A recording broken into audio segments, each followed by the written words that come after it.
Bismillahirrahmanirrahim. Alhamdulillahirabbil alamin wa bihi nasta'inu ala umuri dunya waddin. Wassalatu wassalamu ala sayyidina Muhammadin wa ala alihi wa sahbihi ajma'in. Amma ba'du. Alhamdulillah, di malam hari ini pembahasan tentang tarekat Satoriyah dan perjuangan Pangeran Diponegoro. Aliran tarekat yang muncul pertama kali di India, termasuk aliran tarekat Satoriyah muncul pertama kali di India, yaitu pada abad ke-15. Nama tarekat Satoriyah dinisbatkan kepada tokoh yang mempopulerkan dan berjasa mengembangkannya, yaitu Syekh Abdullah Asy-Syattar. Tarekat Satoriyah pernah menduduki posisi penting karena tarekat ini merupakan salah satu tarekat yang besar pengaruhnya di dunia Islam, termasuk di Indonesia. Di wilayah Turki Utsmani, Kerajaan Ottoman, tarekat itu disebut tarekat Bustamiyah. Sedangkan di Iran atau di Asia Tengah dikenal dengan tarekat Iskiyah, dikarenakan yang membawa Abu Yazid al-Iski sebagai tokoh utamanya. Syekh Abdullah Asy-Syattar memutuskan dalam pensiaran dan pengembangan tarekat Satoriyah di India, dikarenakan negara lain dianggap kurang cocok.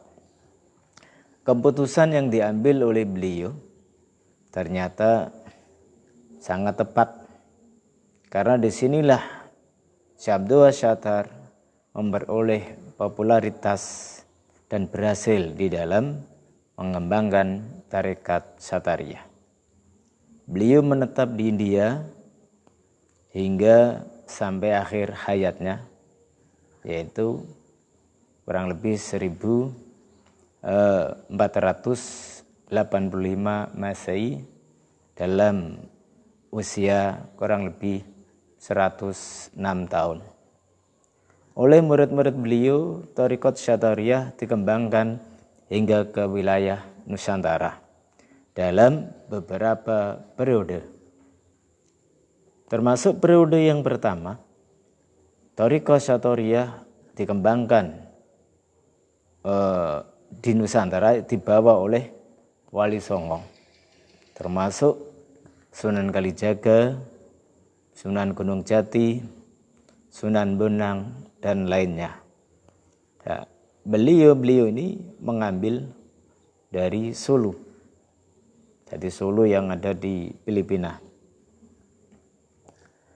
Dalam periode berikutnya ataupun periode kedua, tarekat Satoriyah dibawa di Indonesia, dikembangkan di Indonesia oleh Syekh Abdul Rauf Asingli Aceh, yaitu Abdul Rauf Asingli Aceh ini beliau lahir tahun 1615, wafat 1693 Masehi. Seorang ulama yang berasal dari Singkili atau Aceh. Ya, beliau Abdul Rauf Asingli ini turut mewarnai sejarah mistik Islam di Indonesia pada abad ke-17. Ketika melaksanakan ibadah haji ke Mekah pada tahun 1643, dia menggunakan kesempatan tersebut untuk menuntut ilmu. Jadi untuk menuntut ilmu seluas-luasnya, terutama di dalam bidang tasawuf dan tarekat. Beliau menetap di Arab Saudi sekitar 19 tahun. Dan selama itu pula dia berguru kepada berbagai tokoh agama dan ahli tarekat yang ternama. Antara lain guru beliau adalah Syekh Ahmad Al-Qushasi dan Ibrahim Al-Qurani. Dibandingkan dengan ulama yang lain, dia sangat menaruh hormat kepada Syekh Ahmad Al-Qushasi, termasuk dari Satoriyah nanti. Setelah Ahmad Qushasi meninggal, beliau kembali ke Aceh dan kemudian mengajar dan mengembangkan tarekat Satoriyah. Kemasyhuran Syekh Abdul Rauf Asingli tidak hanya terbatas di Aceh, tapi juga di berbagai belahan ataupun wilayah di Indonesia. Murid-murid beliau kemudian menyebarkan tarekat Satoriyah yang dibawa Syekh Burhanuddin dari pesantren Ulakan, adalah murid Syekh Abdul Rauf Asingli yang mengembangkan tarekat Satoriyah di Sumatera Barat, yang mana Imam Bonjol mengambil dari jalur beliau. Tentang Imam Bonjol nanti dibahas di belakang. Sebagaimana halnya tarekat-tarekat lain, tarekat Satoriyah menonjolkan aspek zikir di dalam ajarannya. Para pengikut tarekat Satoriyah ini mencapai tujuan-tujuan mistik melalui kehidupan asketisme atau zuhud. Tentang zuhud dibahas belakang. Jadi zuhud untuk menjalaninya.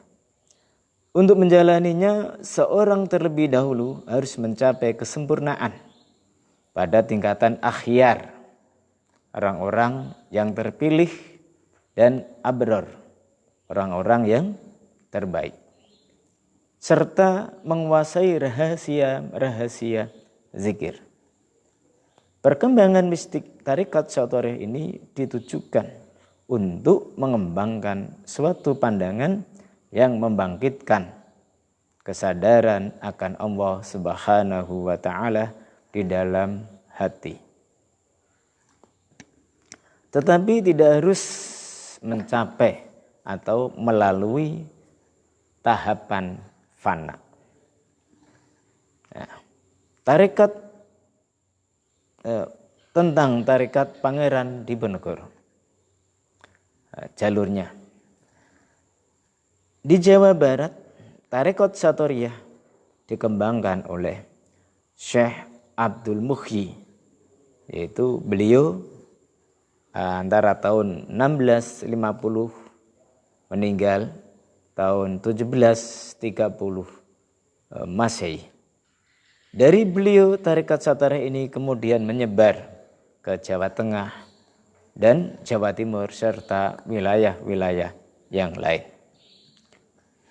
Dari Syekh Muhyi termasuk yang menyebarkan tarekat Satoriyah adalah Syekh Faqih Ibrahim, lalu diturunkan kepada Syekh Abdurrahman, lalu diturunkan pada Ratu Ageng.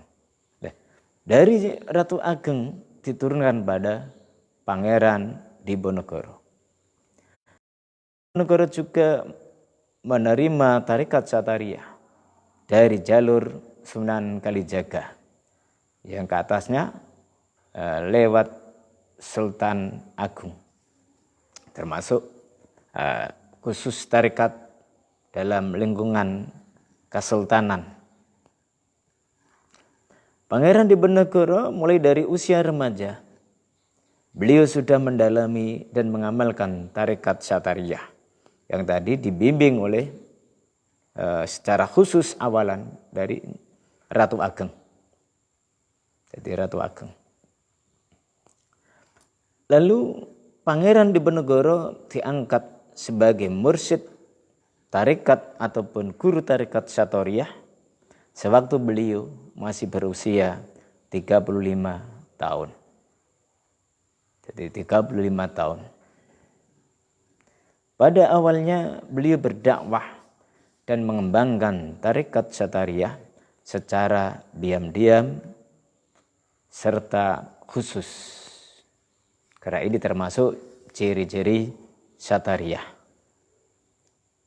Lalu kita membahas tentang perjuangan Pangeran Diponegoro. Bagaimana beliau gigih di dalam berjuang melawan Belanda. Apa sebabnya? Itu. Ya. Sebabnya di dalam tarekat Satariyah percaya bahwa jalan menuju Allah itu sebanyak gerak nafas para makhluk. Tetapi yang paling utama diantaranya adalah jalan yang ditempuh oleh kaum akhyar, abror, dan syatar. Ketiga kelompok tersebut memiliki metode masing-masing dalam berzikir dan bermeditasi untuk mencapai intuisi ketuhanan di dalam qalbunya. Dari penghayatan dan pendekatan terhadap Allah Subhanahu wa Ta'ala. Kaum akhyar melakukannya dengan menjalani sholat, puasa, membaca Al-Quran, melaksanakan haji, sedekah, dan yang wajib harus berjihad. Maka dari sinilah Pangeran Diponegoro berjihad untuk mengusir Belanda, bil khusus pada kezaliman dari muka bumi ini. Lalu kemenangan Pangeran Diponegoro dalam perang melawan Kompeni, maka Kompeni sangatlah kewalahan dalam menghadapi pasukan Pangeran Diponegoro disebabkan karena bersatu dan kompaknya rakyat serta para murid tarekat Satariyah di dalam peperangan walaupun pasukan prajurit Pangeran Diponegoro tadi kalah di dalam bidang senjata, tapi karena jiwanya kukuh, kuat. Karena kaum Satariyah punya keyakinan dan semangat di dalam berjihad. Karena kedudukannya di akhyar, wajib berjihad. Punya pedoman, orang-orang Satariyah itu pedomannya di dalam berjihad syahid ataupun menang. Apalagi didukung oleh sebagian mereka yang pada sakti. Tentang kesaktian tarekat Satariyah dan Pangeran Diponegoro, dalam tarekat Satariyah ada yang namanya zikir nafas dan zikir anfas. Serta ada tingkatan martabat 7 yang bisa mengeluarkan tenaga power supranatural dari dalam tubuh sehingga bisa menjadi orang sakti dari ridha Allah. Maka dari itu Belanda waktu itu sangat takut pada Pangeran Diponegoro dan kaum Satariyah atas kesaktian mereka. Akhirnya Belanda membuat siasat yang pernah diterapkan pada masa-masa para pejuang-pejuang sebelum zaman Pangeran Diponegoro, yaitu selalu menangkap dan menekan pasukan Pangeran Benowo dan kaum-kaum khusus kaum Satariyah. Yang mana kaum Satariyah dan Samaniyah waktu sebelum Pangeran Benowo ditangkap dan selalu dikejar-kejar untuk menyelamatkan jiwa mereka, maka bila mereka ditangkap oleh Kompeni, maka mereka akan menjawab bahwa saya bukan orang Satariyah, tapi kami adalah Islam Kejawen. Maka dari sini munculnya nama Islam Kejawen. Sedangkan orang-orang Samaniyah bila ditangkap oleh Kompeni, maka orang-orang Samaniyah tersebut pun menjawab bahwa kami bukan orang Samaniyah, tapi kami adalah orang-orang Samin. Tentang Samaniyah dan Islam Kejawen dibahas di dalam TGNS Satariyah. Karena apa kok mereka selalu dikejar oleh Belanda? Karena tadi kesaktian mereka dianggap membahayakan di dalam pemerintahan Kompeni Belanda. Prediksi Kompeni yang meleset. Termasuk prediksi Kompeni yang meleset, Pangeran Diponegoro diajak berunding karena tadi Belanda merasa kewalahan. Akhirnya diajak berunding oleh company untuk damai. Lalu di dalam memasuki ruangan perjanjian tersebut, maka siapapun dilarang membawa senjata. Jadi karena siasat Belanda supaya Pangeran Diponegoro melepas keris pusakanya. Karena anggapan Belanda Pangeran Diponegoro Sakti itu disebabkan bahwa dia membawa keris pusaka.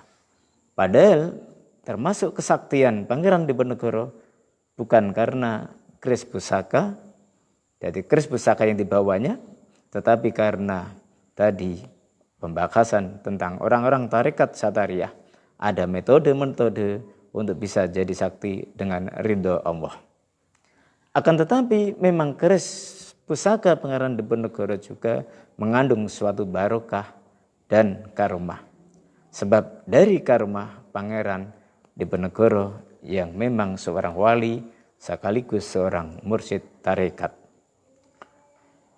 Tentang siasat Pangeran Diponegoro, ternyata siasat Pangeran Diponegoro lebih cerdik dibandingkan dengan company. Company punya anggapan jika Pangeran Diponegoro ditangkap, maka pengikutnya pasti akan padam di dalam perjuangan. Akhirnya Pangeran Diponegoro untuk menyelamatkan kaum tarekat Satariyah ataupun Islam Jawi, maka supaya kejadian yang terjadi pada para pejuang-pejuang sebelumnya tidak terulang kembali seperti tekanan-tekanan pada umat, maka Pangeran Diponegoro mau aja dengan sukarela ditangkap dan diasingkan. Bahkan dalam rangka penangkapan yang berkedok perundingan itu, Pangeran Diponegoro dijamu oleh company, akan tetapi jamuan atau makanan tersebut sudah dibubuhi oleh racun. Tapi apalah arti racun bagi Pangeran Benowo yang sudah sempurna dalam perjalanan jiwa atau ruhnya pada Allah Subhanahu wa Ta'ala. Tak ada yang bisa mematikan kecuali Allah. Mengangkatkan para khalifah Pangeran Diponegoro sebelumnya beliau berangkat ke perundingan kepada company, maka beliau mengangkat para khalifah. Maka dari itu sebelum Pangeran Benowo mendatangi Pangeran Diponegoro, jadi sebelum Pangeran Diponegoro mendatangi pada perundingan tersebut, Pangeran Diponegoro sudah mengangkat para dipo ataupun khalifah di dalam tarikat dan memimpin perjuangan. Di antaranya adalah termasuk Dipo Yudo, Dipo Panggeng, Dipo Suro, Dipo Loksono, dan lain-lainnya. Bisa dilihat di dalam perjuangan para Dipo. Maka para Dipo itulah penerus Thariqah Satariyah dan perjuangan Pangeran Diponegoro. Maka perjuangan Pangeran Diponegoro tidak padam atau walaupun Pangeran Diponegoro dalam pengasingan. Dalam penyatuan umat, di dalam penyatuan umat, Pangeran Diponegoro berjuang gigih untuk menyatukan umat.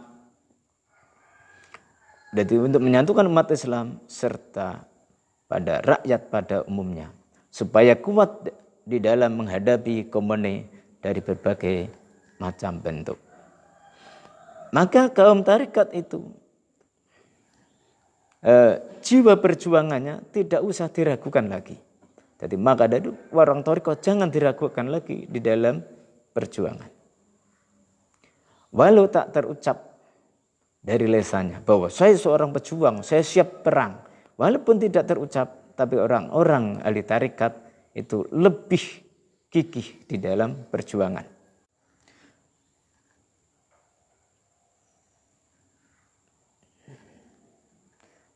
Dan mereka pada rela mempertaruhkan harta, raga, bahkan nyawa demi menyingkirkan kezaliman di muka bumi. Jadi tentang ibrah. Tentang ibrah, mari kita ikuti dan lanjutkan jejak-jejak Pangeran Diponegoro di dalam perjuangan dan penyautan umat untuk tegaknya keadilan dan kesejahteraan di bumi ini. Mari kita jaga persatuan dan kesatuan sesama umat Islam serta masyarakat pada umumnya, walaupun beda organisasi, madhab, derajat serta partai kita semua, untuk menuju kesatuan dan persatuan negara Republik Indonesia yang adil dan beradab serta sejahtera. Sekali lagi, janganlah kita terpecah belah. Ingatilah akan perjuangan para leluhur kita terdahulu. Lebih untuk lanjutnya bisa membuka di TKNS Satoria. Wassalamualaikum warahmatullahi wabarakatuh.